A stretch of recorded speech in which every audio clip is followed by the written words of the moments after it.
Your hair's gotten long. Yeah, I need a haircut. No, that's the style. All right, Cindy. Hi, Mike. Cindy, this Hi, is the Mike. third time you've been here.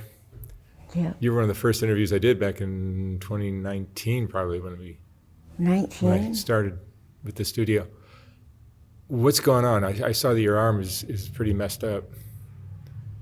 Yeah, it's bad.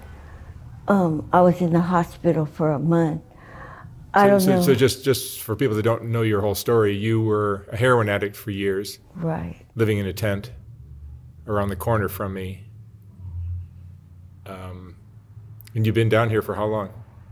Gosh, since I was like 20, 25, I want to say. And I just had a birthday last week, 62. Happy birthday.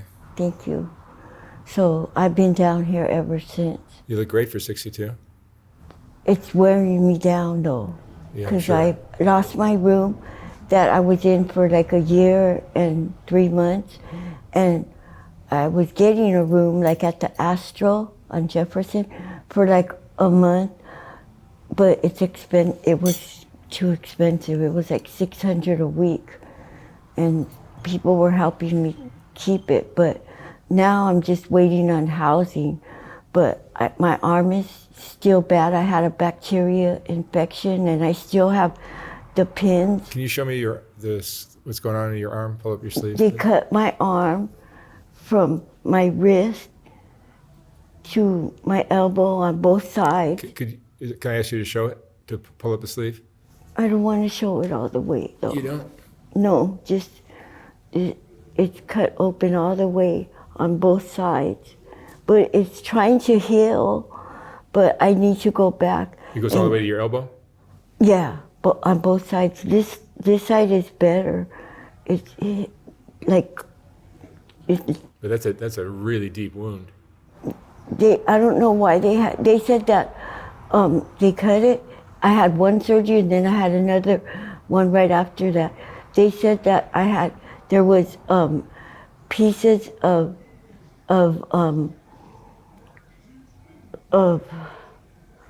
what do you call it? I had dead, not skin, dead Tissue? tissue that was just falling out. This is from injecting heroin, or Yeah. is it heroin? And whatever gave me the infection was because what they're putting in it. Whatever they're putting in the drugs. The drugs. Yeah. Because I'm on a Methadone program, and I get tested like once a month. They drug test you, and my counselor had told me a couple times that my test came back with, like one time it came back with crystal meth in it, and I don't do crystal. I never do. Probably put all kinds of everything. And one time it had fentanyl in it, and I don't do fentanyl either. And so I know they're cutting it with other stuff, but it's just dirty, you know?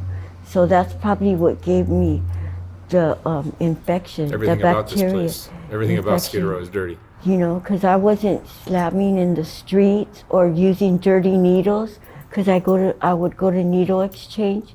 Do you have feeling in your hand? I can move my fingers now, but barely. But if I can pick up, like it takes me about 20 minutes to tie my shoe. If I have something, I just can't let go of it. I have to use my other hand to let go, you know. I was just starting to get therapy. I think they should have probably kept me in there. They released me the day they took off the bandages. I think they should have kept me a little bit longer. You know, I mean, I was in there a month. Have you used since you? No, I haven't. I haven't did no heroin. This is one way to quit.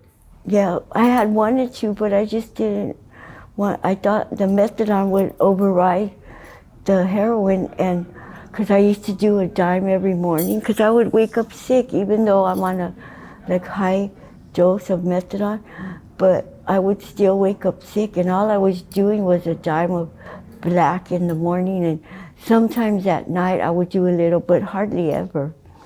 But I had to do one in the morning. But I just didn't want to go through withdrawals, you know, because I had responsibilities and take care of my dog. I didn't want to be laid up in the bed for a week or something, you know. And then I have to go well, now that I'm got out of the hospital and I had that treatment, I get like take-home bottles. I get three take-home bottles a week. So I only go to the clinic 4 days a week now. But I've been on methadone for like almost 6 years. But since this, I don't feel good. You know, I gotta go get the stitches out and the pins, because I don't feel good at all. And I've been waiting on housing. I signed for housing like 3 weeks ago. It's a horrible life that you've been living. And I know, and I'm not Before used this to being on the street, just laying down on the street. And I'm older, you know, my body can't take it. I can't take it, you know. Looking back at your life. It wasn't like this before, you know. I guess because I was younger I could handle it, but I can't no more. How did you get into drugs in the first place? Were you? From a guy that I was with that brought it into our life. When I was like, I had just turned 21. Yeah, I remember you told me the story And- last time, And the first time. where I grew up, nobody did heroin over in Highland Park. They smoked weed and drank, snorted coke. But, you know, I found out about the heroin by coming down here. And then I've been down here. This place sucks you in. Yeah. Downtown sucks you in. Now it's a whole different set of people, the fentanyl ones. Everybody's on that, you know. And I don't think not too many people are doing heroin, I don't think. No, I've never. You're the only person. You and Caroline are the only two people I know that say they are doing heroin. I'm suspicious that it's really fentanyl. Yeah, well, I'm thinking it is because what my counselor told me, that my test came back with fentanyl.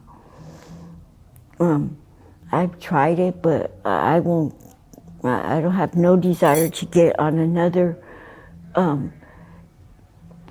drug that's gonna make you addicted. Another addiction. How know. How long has it been since you stopped using and had the surgery?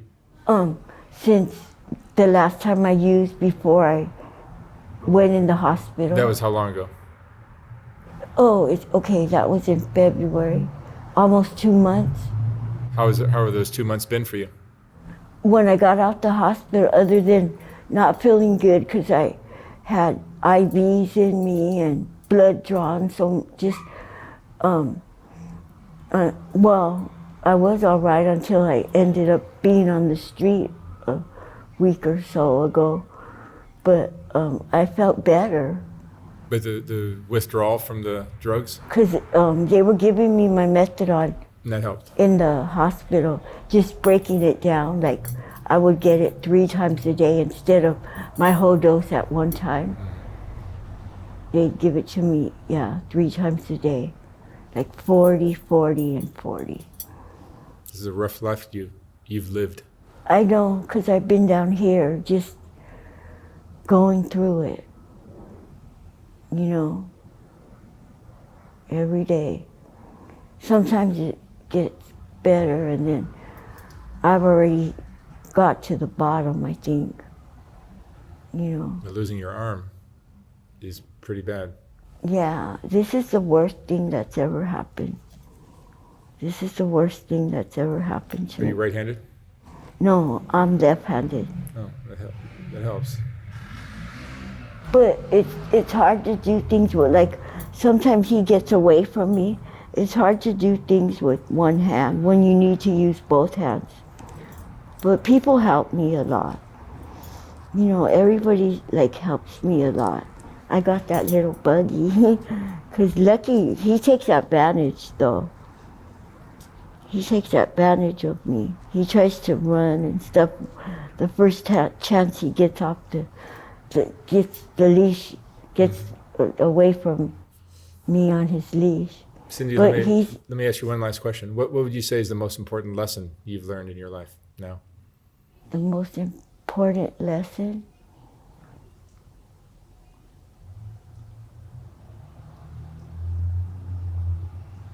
That you shouldn't be so quick and eager to jump into things that you don't know anything about and thinking that it's going to be good, because it's not always what it seems, like the saying. That's one of the toughest lessons I have to learn every time. I never listen, and I always have to find out things for myself. And a lot of times they're wrong.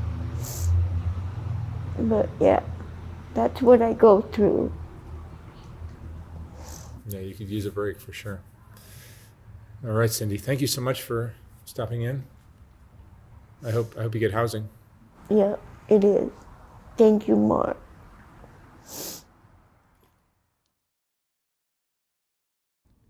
When I was designing the first Soft White Underbelly book, I realized that there were so many great portraits that weren't going to make it into that book. They just wouldn't fit. And once I saw how well that first book sold, I knew I'd have to design a second book.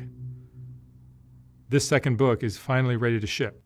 Like the first one, this book has a collection of some of the best portraits from Soft White Underbelly, accompanied by a quote from that person's interview.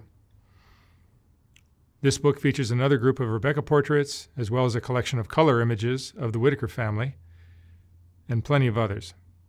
You can order yours for $125 or $150 for a signed copy at softwhiteunderbelly.org. Again, like the first book, once this book is sold out, I will not be printing more of them. The portraits are what Soft White Underbelly is all about, and these two books contain the best of all that work. Thank you for watching.